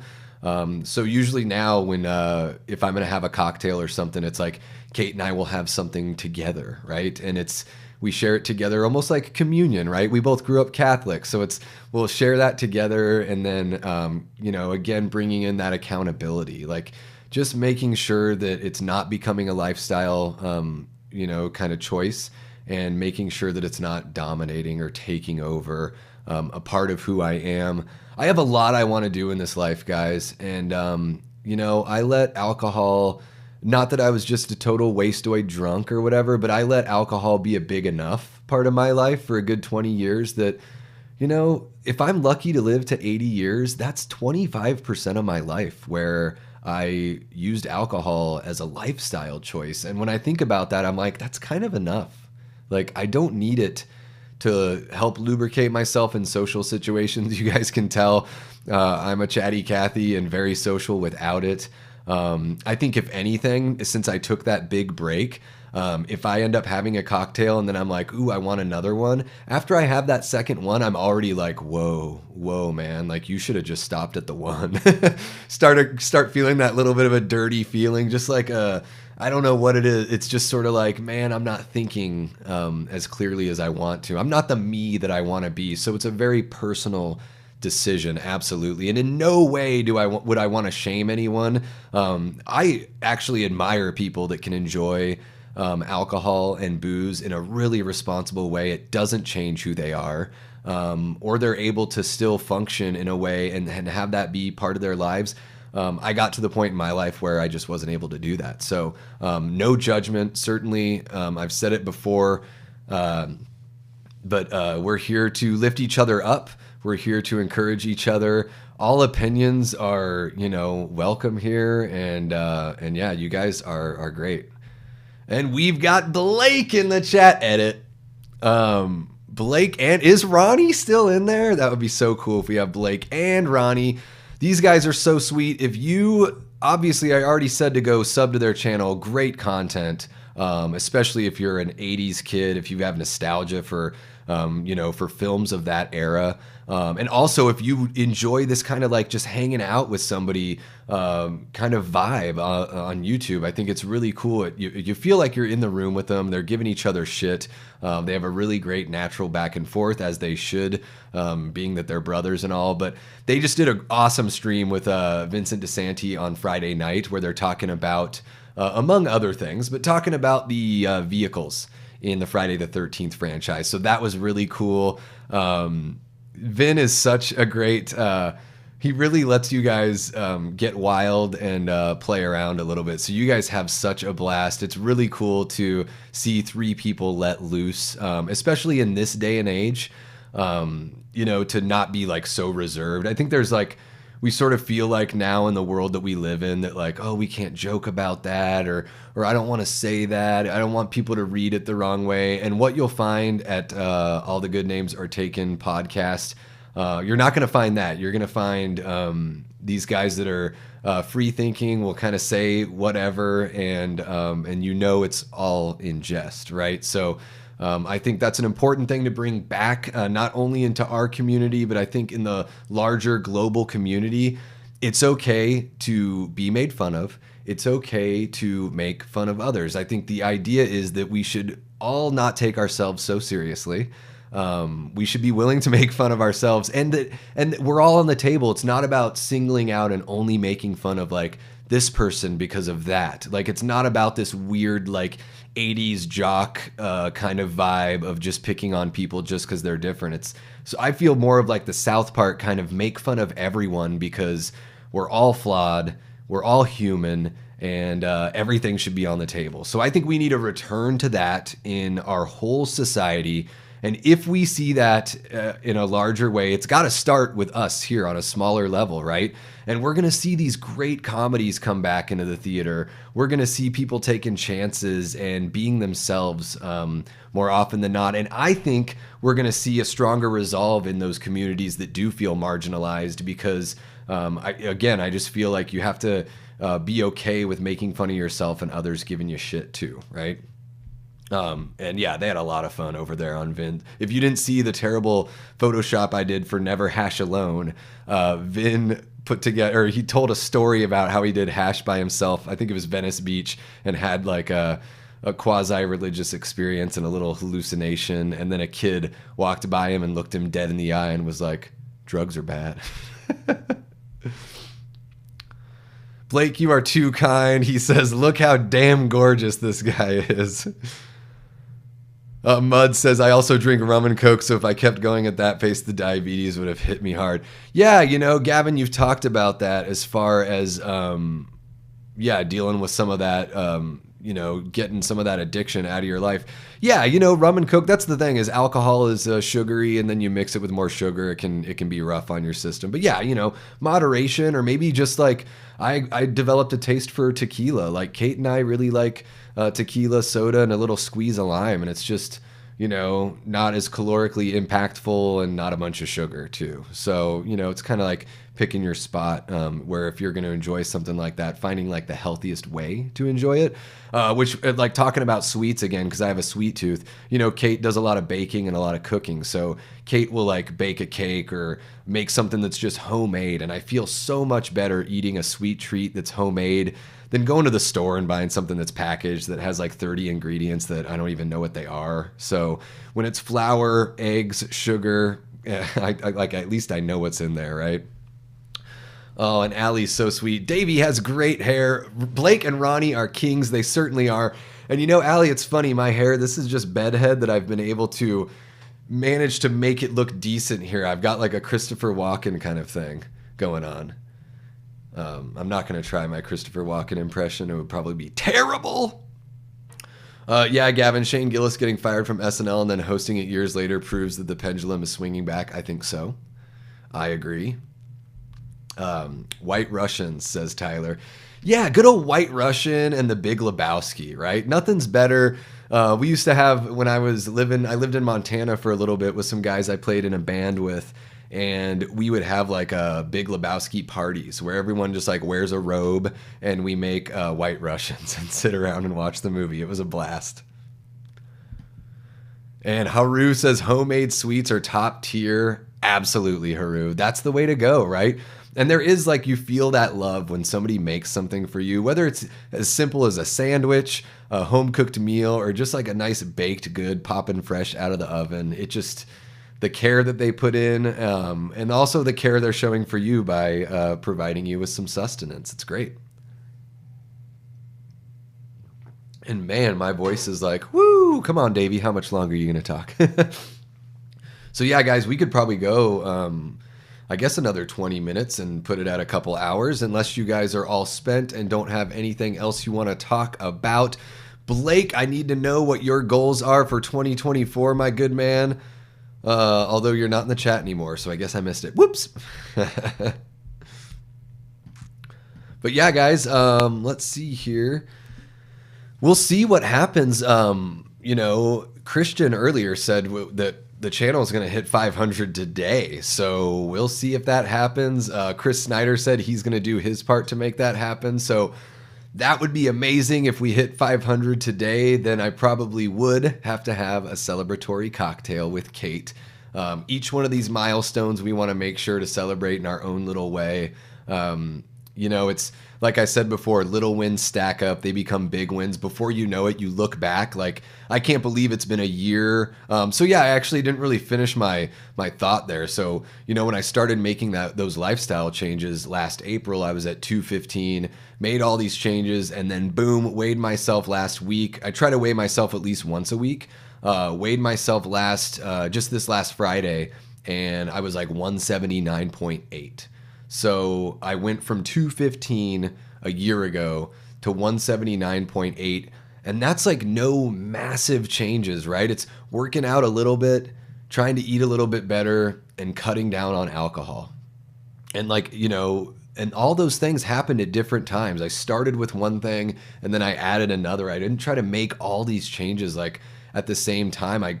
You know, if you're obsessed about like, oh, I need to reach this number, I think you're going to lose sight of like what it takes on the journey to make that a reality.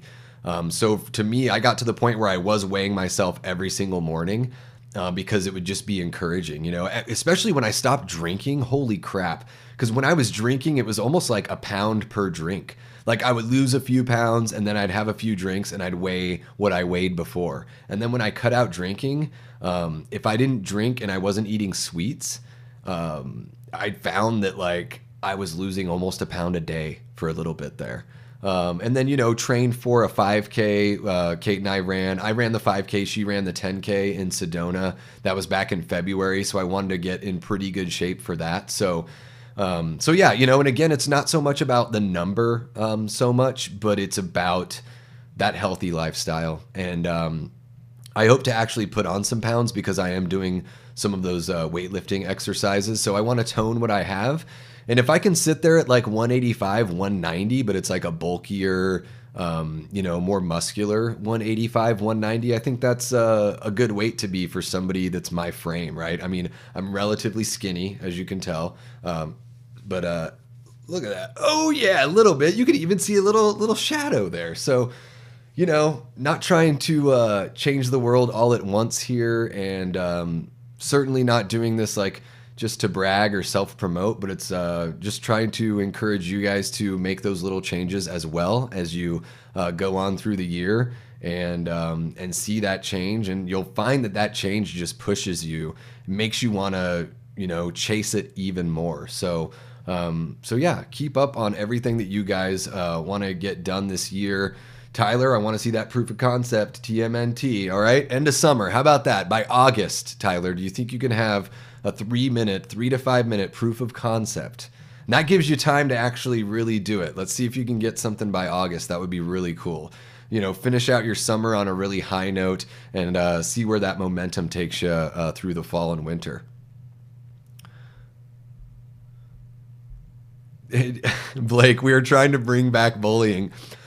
Blake, I call it good-natured ribbing. That's what they call it on Mystery Science Theater, right? It's kind of like the way that, you know, guys, you know, treat each other, or brothers treat each other. I have 2 older brothers, so we mostly speak in giving each other shit, good-natured ribbing, and movie quotes. So a lot of the times when we're talking, we're just saying things that Chevy Chase said in a movie.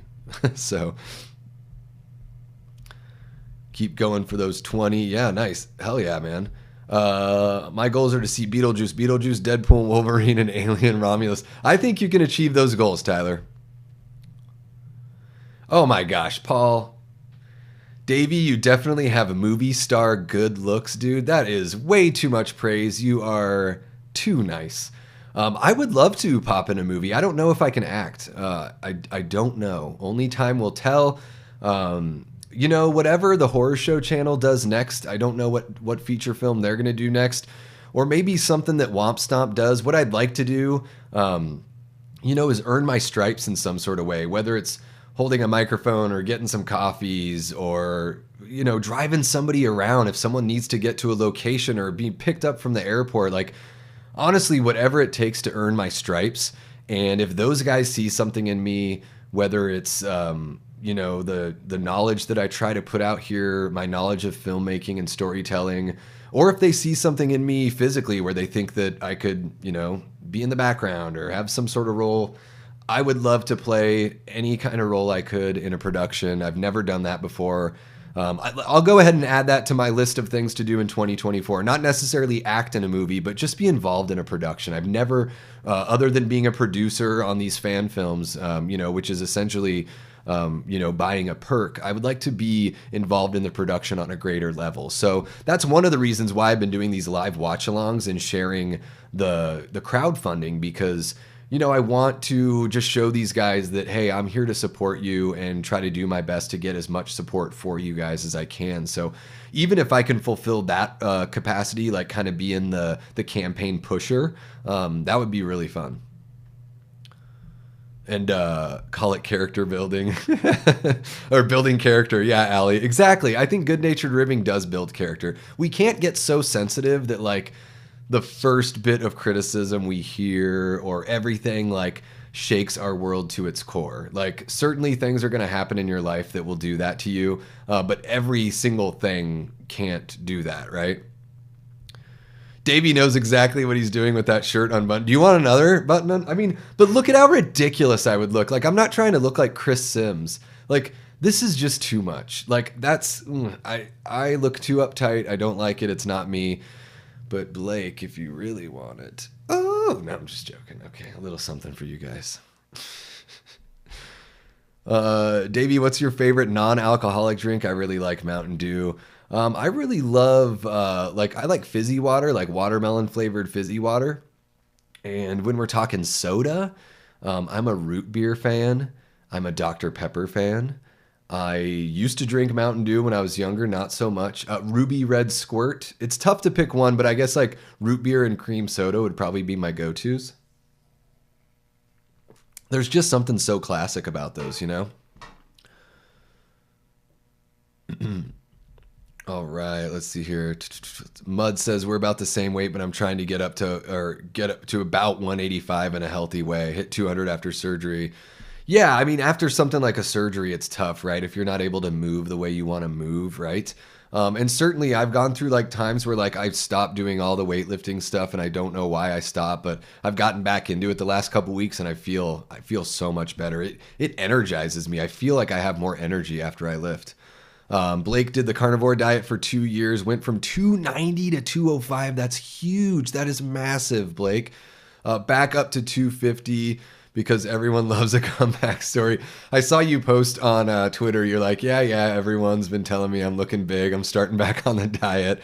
Yeah, man, it's all about just sort of like recognizing that yourself, and finding that motivation within yourself. And, of course, we do want people to encourage us in a positive way if they feel like, we're going down a path that's just not healthy. And we have to know that they're coming at us from a good place, right? They want us to be around, they don't want to see us have a heart attack in our 40s or something like that. And you're just going to be more energetic. I don't know. You have kids, right, Blake? So you're going to have more energy for your family. I just think it's, to me, it's not about like looking good to be like attractive. It's like look good because that's what a healthy person looks like. I mean, that's kind of where I'm coming at it from. All right, Tyler's good with the August deadline for his turtles. Allie says, Blake, the maintenance is the hard part. I gained back 15 pounds of the weight I lost in 2019. Yeah, I mean, and even COVID, like I think everyone saw like a weight increase in COVID. But yeah, Allie, again, it's like you've recognized that. So it's like, and the little steps you can take, to get back to where you want to be. So yeah. Paul doesn't follow a strict diet, but generally low carb, high protein. Yeah, I'm a tried and true meat eater. Like I do like carbs and all that stuff, but if I don't have protein, like a good meat protein with a meal, like I just don't feel satisfied. I feel hungry like 2 seconds later. And Blake is working on a fan film, Harry and the Hendersons too.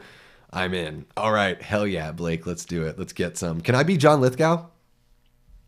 Carbs are tasty, Tyler. It's true. They taste so damn good. How could I say no to pasta? How could I say no to pizza? F that. How could I say no? Is popcorn a carb? I know it's a starch. Are starches carbs? I don't even know. Harry was a huge part of my wanting to make movie magic. Is that Ron Perlman that played Harry? I like, for some reason, like, I just figure it's got to be Ron Perlman, right? With that beard, I would expect a fuzzier chest. Yeah, Gavin, there's a little bit there, but the camera doesn't really pick up. But yeah, I'm not that hairy of a guy, which it did surprise me. Like when I turned 21, I was always a late bloomer, but when I turned 21, I just was like, hey, I'll stop shaving for a couple weeks and see what happens. And like, boom, I had a beard. But I'm not like, you know, even looking at my arms, like, yeah, there's hair, but I'm just not the hairiest guy. But for whatever reason, I can grow it on my face. I feel like being able to grow a beard is Mother Nature's way of saying that you should grow a beard, and you got to listen to that. Like, if you can grow facial hair, grow facial hair. I'm a true believer in facial hair. Blake says, my wife said if I can't fit in the tub, I have to get out. Yeah. Hey, and we got to do it for our ladies, right? I mean, don't we want our ladies to, you know, look at us and think my guy's going to be around for a while? Don't we want our ladies to be able to wrap their arms around us? You know, all that kind of fun stuff. One of the big motivators for me is, you know, Kate will hug me and every now and then she's like, ooh, skinny boy. And it's like, this is awesome. You know, it's the work is being recognized, and I still feel like she's way out of my league. I get it, you guys. She is drop dead gorgeous. And maybe after what Paul said there, maybe I feel like we're a little more evenly matched than I think, but I'm not going to get too cocky. I can't get too cocky. You got to stay humble, right? No, I only want to look good to be attractive and make people envious. That's it. Yeah, you know, and for some people that may be the thing. Just like, yeah, this isn't about health. Like, I am going to eat burgers and fries, but I'm going to get ripped to shit and just look awesome. Go on that Chris Pratt diet, right? And we got Kate Schwartz in the chat. I think I know her. Happy Sunday, friends. I'm choring and getting ready for the week, but wanted to wish you all a beautiful day. Oh, thank you, Kate. And thank you for hopping on the chores. I'll have to do some when we're all wrapped up here. And guys, we'll go for another 8 minutes and then we'll cut you loose. Oh, and Haru is in there. You too, Kate. So cool, Haru, that we've got somebody from Japan. Tell your friends, get them in on the channel while we're at the ground level here. We've been told that we're going to hit 500 subs today, so let's see if everyone can put in a little oomph and make that happen. Everyone take 2 seconds to like this video and share on social. Thank you so much, Blake. I appreciate that, man. I try to keep up on all that, but it's even more helpful when you guys are doing the preaching for me. Starches are indeed carbs. Hell yeah. All right, guys. So yes, Allie, she is so beautiful and so very sweet.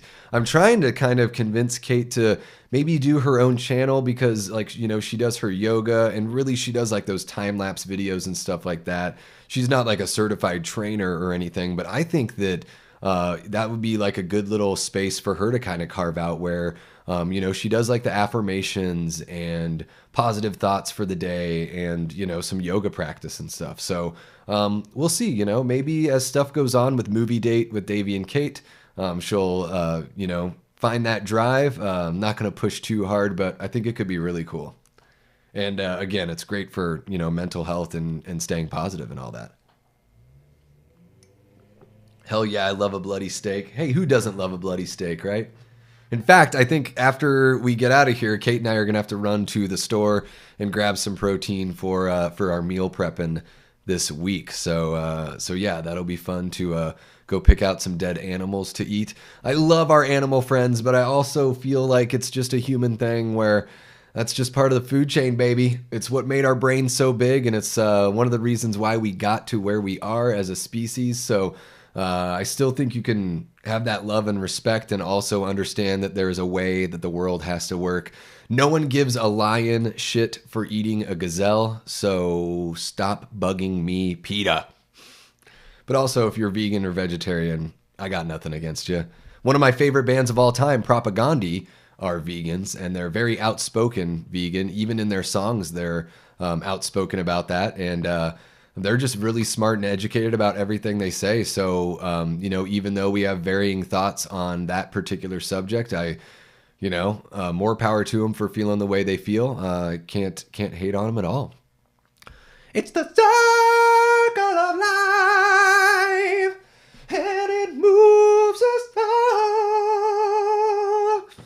That's right, Allie.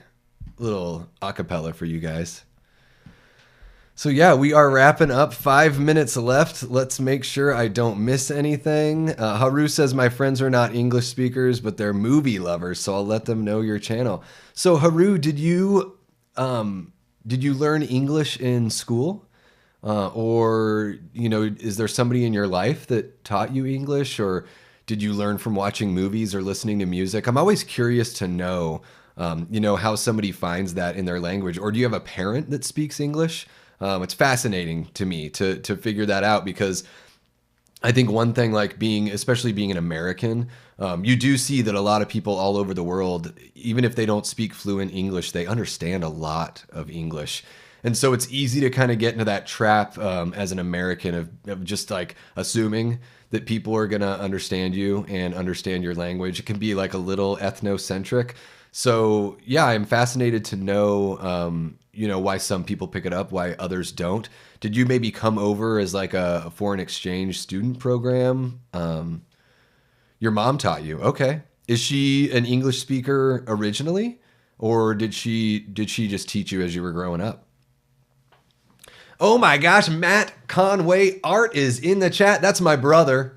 That's my brother Matt, who I was speaking about earlier. Visual effects artist extraordinaire. A really fun guy to talk with about film. A very educated fan, and also educated on the technical side, being in the biz. So go give my brother Matt a subscribe as well. He's putting up some like proof of concept pieces for some side projects that he's working on. So he works in the industry, but whenever there's downtime, he's always working on kind of creating a little bit of a world, or just exercising those muscles and getting those creative juices flowing. So yeah, Matt, I had mentioned earlier in the chat here that we were working on the Dead Winter proof of concept, and kind of went over that a little bit, because we're talking about goals here today. And that's one of the goals that I have for 2024. By the end of the summer, it would be nice to at least have the writing done, and to be able to at least wrap up that proof of concept that we've been talking about. A little bit of like an animatic kind of thing. So yeah, go give my brother Matt a sub and watch that channel grow. And you'll see some Dead Winter stuff pop on there as we get to work on that. New vid dropping tomorrow. There it is. Set that notification. Ding! And Haru says, I used to listen to English when you were little. All right. Gotcha. Yeah, no, and that's what I thought is like, American films are so prevalent. And I know that like, there's subtitles and there's overdubs, but also like English speaking music, or music that's sung in English has got to be big worldwide, right? So I always wonder what that's like for people that grow up outside of an English speaking country. If that's like, you can pick up on the language just from watching movies and listening to music. It's got to be pretty cool. And yeah, it's really humbling and awesome to see you here in the chat. It's a special thing to share. Absolutely. All right, guys, we are wrapping up. Just a minute left here. So thank y'all so much for joining on another weekend roundup here. We went over everything that the channel covered this last week. We talked about Movie Punks, which is having its first live stream next Saturday at 8 p.m. Eastern. Foz Rotten and I are going to be talking about Night of the Demons 2. It's celebrating its 30th anniversary, guys, so we're going to jump into that. Movie Date with Davey and Kate, make sure to jump onto the poll over on YouTube and Twitter to vote for which film you want to see out of those four. We're going to settle on that. That'll wrap up here in just about like 4 or 5 days. Whenever that poll ends on Twitter, I'm going to close both polls and we'll pick the film from there. So you'll see an episode of Movie Date with Davey and Kate every other week. Yeah, we've got Wolfman's Got Nards and I are going to talk about our top 10 zombie films in May. Chris Snyder from Movie Misfits and I are going to do an entire Indiana Jones retrospective on May 12th. That's a Sunday, so look out for that. And yeah, we talked about our goals. So let's maybe once a month kind of catch up on where we are with our goals. Allie, I want to see some pictures of your decluttered closets and rooms.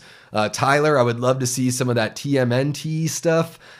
Feel free to reach out to my brother. Maybe you guys can collaborate on a little TMNT for your proof of concept. That's another great thing about connecting with people here in the community, is you guys can connect with one another as well. Yeah, everyone, thank you so much for tuning in.